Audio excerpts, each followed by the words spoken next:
Good morning! Nandito po tayo sa bahay ni Tita Nita. Ito po yung mga tanim niya.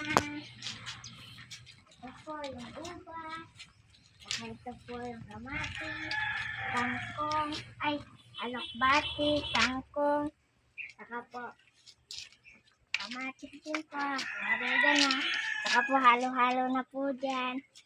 Saka ito po ang palaya.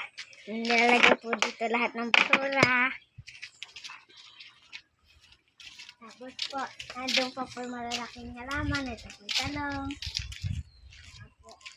Ito po yung chili, pinalbo po.